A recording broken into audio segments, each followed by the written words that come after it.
My cheating wife called me just a roommate. So I left and let her drown in bills alone.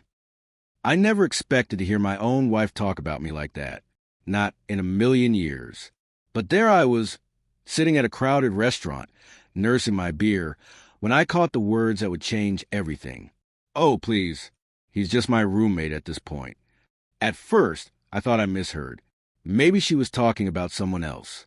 Maybe I had one too many drinks, and my brain was playing tricks on me. But then I saw the way her friends reacted, laughing, nodding along, like this wasn't news to them, like she had said it before. And just like that, something inside me clicked. I wasn't mad. Not yet. I wasn't even sad. I was just stunned. Because here I was, sitting just a few seats away, in the same damn restaurant. And she was acting like I didn't even exist. Like I wasn't the guy who worked my ass off to give her a comfortable life. Like I wasn't the guy who had been there through every up and down, every crisis, every stupid little fight that we had patched up over the years. I was just a roommate now. That night, I barely spoke on the drive home. She didn't notice. She was too busy scrolling through her phone, probably texting her friends, rehashing the dinner gossip.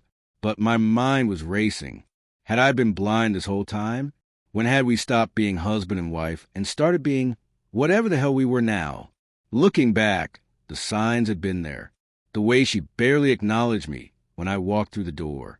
The way her girls' nights started happening more and more often. The way she never initiated anything. Conversations, affection, nothing.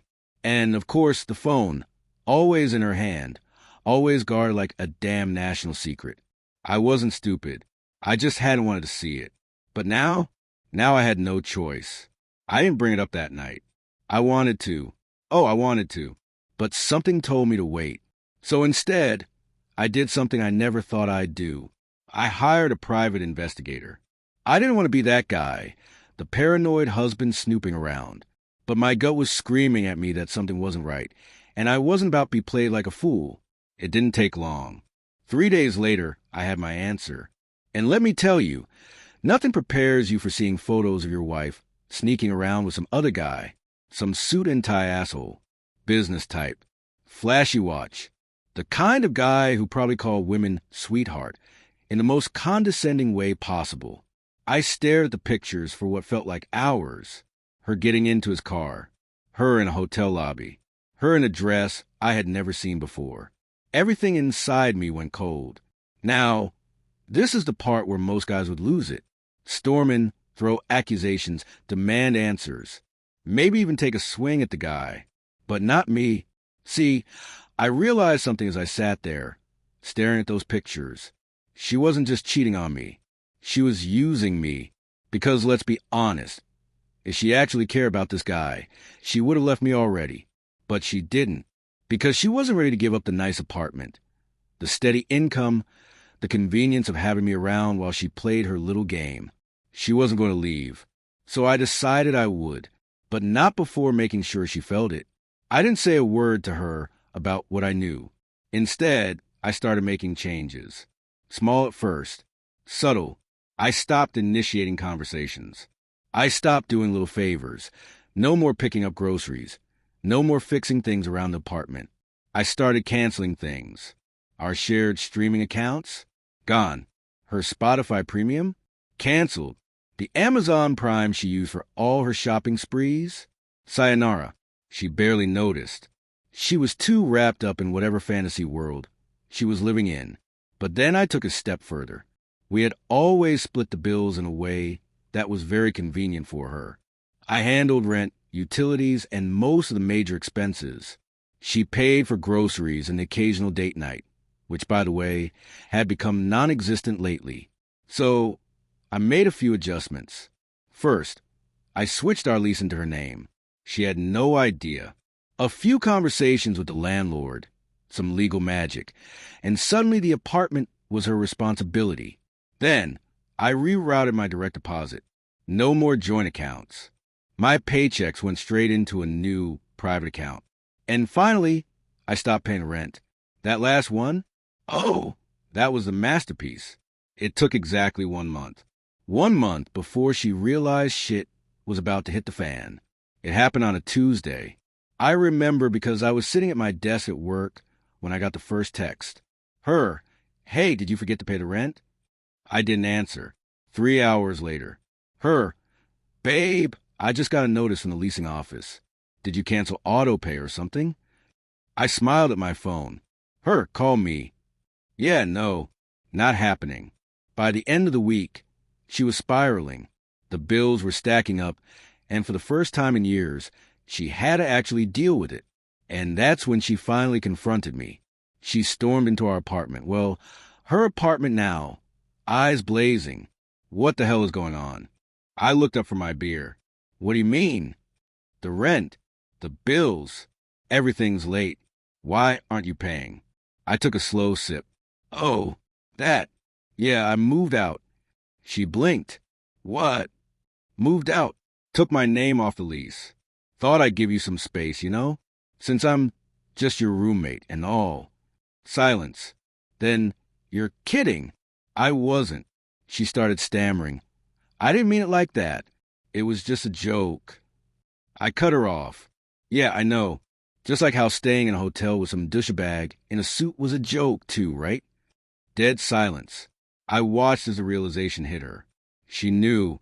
I knew. She was screwed. I walked out of that apartment with my head high and a smirk on my face. But I wasn't done yet. See, my wife, ex-wife and everything but legal paperwork, had been living in a fantasy. She thought she could have her little affair, keep me around as her financial safety net, and that I'd just keep playing the part of the oblivious husband.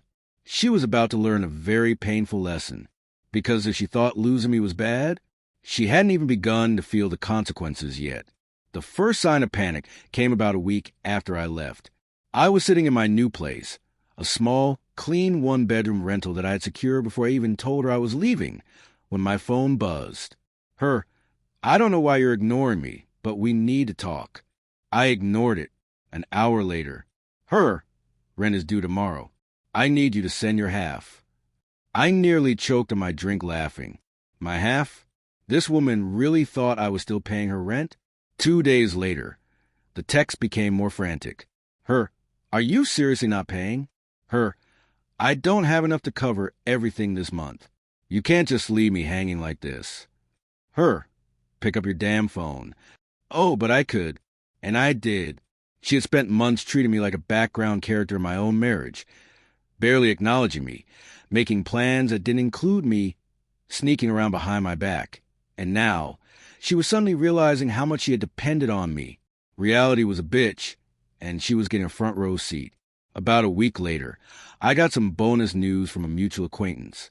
Turns out Mr. Suit and Tie, the businessman she had been sneaking around with, yeah, he wasn't exactly the successful, wealthy alpha male she probably thought he was.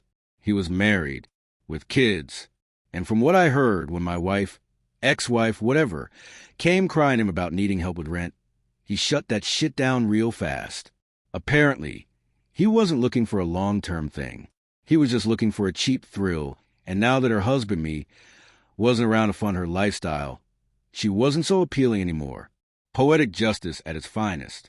I didn't hear from her for about 2 weeks after that. I figured she was scrambling, probably looking for another sucker to latch onto. Then, one afternoon, I got another text. This one was long. Too long. I didn't even read the whole thing at first. I just skimmed it until I hit the important part. I can't afford the apartment alone. I don't know what to do. Bingo. She had officially hit rock bottom. Now, most guys, better men than me, might have felt bad. They might have offered some kind of help, some kind of olive branch. But me? I poured myself a drink and enjoyed every damn second of it. She had laughed about me being just a roommate. Well, congrats, sweetheart. Now you don't have a roommate at all. A few days later, she called me. I let it go to voicemail. Then she called again, and again, and again. By the 5th call, I figured I'd had enough entertainment for one night. So I answered. Hello, I said casually, like I wasn't fully aware of why she was calling. There was a long pause and a shaky, hey, can we talk? Talk about what? I don't know why you're being like this. I almost laughed. Like what? Like you don't care. Oh, sweetheart, you have no idea. I let her ramble for a few minutes. She tried everything. She started with guilt. We were married for years. You can't just throw me away like this. Then came the excuses. I wasn't really cheating. I mean, we weren't happy anyway, right? Then the barely concealed manipulation. I know I messed up, but you can't seriously want me to be homeless. Oh, but I could. That sounds like a you problem, I said, my voice calm. Silence. Are you serious? She finally asked. Dead serious. But we can fix this. I shook my head, even though she couldn't see me. There's nothing to fix. I told her. We're done. You made sure of that. A few weeks later, I got one last text. I'm moving out of the apartment. Can I at least come get my stuff? I almost wanted to ask, which stuff? The stuff you bought with my money? The stuff in the apartment I was paying for while you were out screwing some guy? But I took the high road. Sure, I texted back. Pick a time. I won't be there. And that was it. She moved out, and just like that, the apartment. The place we had shared, the place where I had once been a husband and not just a roommate, was empty, just like her bank account, just like her life. I won't lie, walking away felt good. Better than good. For the first time in years, I wasn't carrying dead weight. I got a new place, a new routine. I started living for myself again. Meanwhile, from what I heard, she had to downsize. Big time. No more luxury apartment. No more carefree spending. She went from independent woman who didn't need a man to frantically looking for someone else to pay her bills. And me? I was finally free. And damn, it felt amazing. I slept like a baby that night. Not because I was heartless. Not because I was cruel.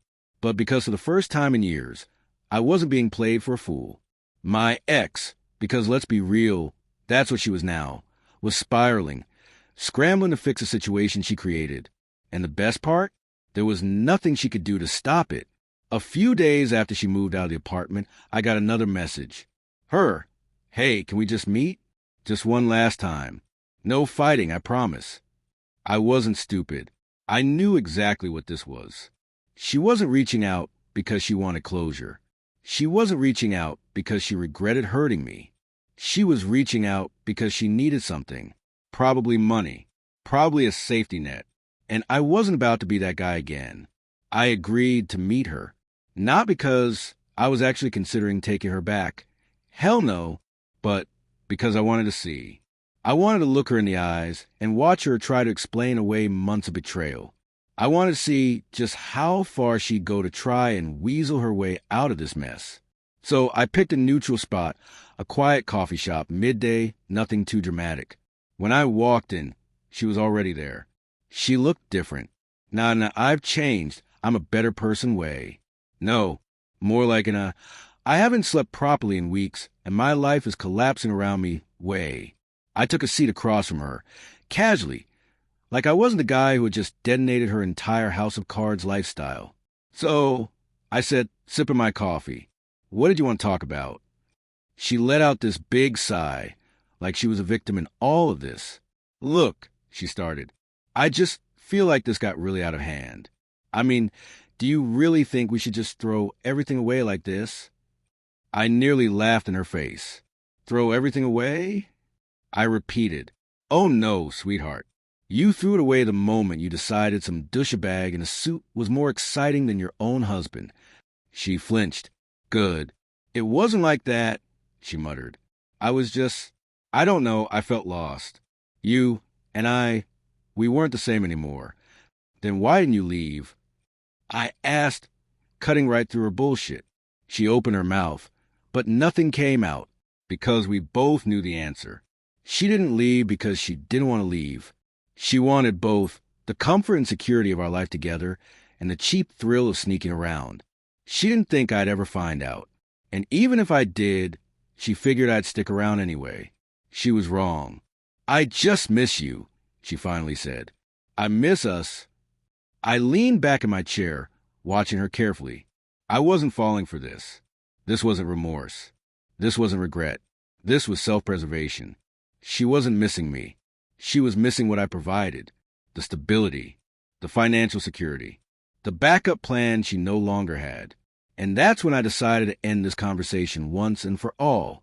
I leaned forward, my voice calm but firm. No, you don't miss me. She blinked. What? You don't miss me, I repeated. You miss having someone to fall back on. You miss not having to worry about rent. You miss not having to budget for groceries. You miss the comfort. Not me. Her face turned red. That's not fair. No. What wasn't fair was how you treated me for months, like I was just some idiot who'd never catch on. I said coldly. Silence. I finished my coffee, set the cup down, and stood up. You made your choices. Now live with them. And just like that, I walked out. I expected her to blow up my phone after that. She didn't. Maybe because she finally realized there was nothing left to say. Or maybe because she had bigger problems. Because a few days later, I got a text from a mutual friend. Her new man was officially out of the picture. Apparently, once she lost the apartment, lost her financial stability, and stopped being the fun, carefree side chick, Mr. Suit and Tie wasn't interested anymore. He ghosted her, blocked her number, cut ties completely. Poetic, freaking, justice. I settled into my new life with ease. No more fights. No more passive-aggressive tension. No more wondering if my wife actually cared about me. I got a new place, a new routine, and best of all, a new mindset. I wasn't bitter. I wasn't angry. I was just done. And damn, it felt good. Months passed. Life was good. Then, one random night, my phone buzzed. A message from her. I stared at it for a moment, debating whether I even wanted to read it. Curiosity won out. Her. Hey, I know it's been a while. Just wanted to check in. Hope you're doing okay. I smiled. For the first time in a long time, I felt absolutely nothing for this woman. No anger. No sadness. No longing. Just indifference. I typed a quick response. Me? I'm great. Hope you are too. Then, before she could respond, I blocked her number. And just like that, she was gone. People always talk about closure like it's something you get from another person. Like you need some big dramatic conversation, an apology, a final chapter to wrap everything up neatly. But here's the thing. Sometimes closure isn't about them. It's about you. It's about realizing you don't need their apology. You don't need their validation. You don't need to hear them say they regret it. You just need to walk away. And that's exactly what I did.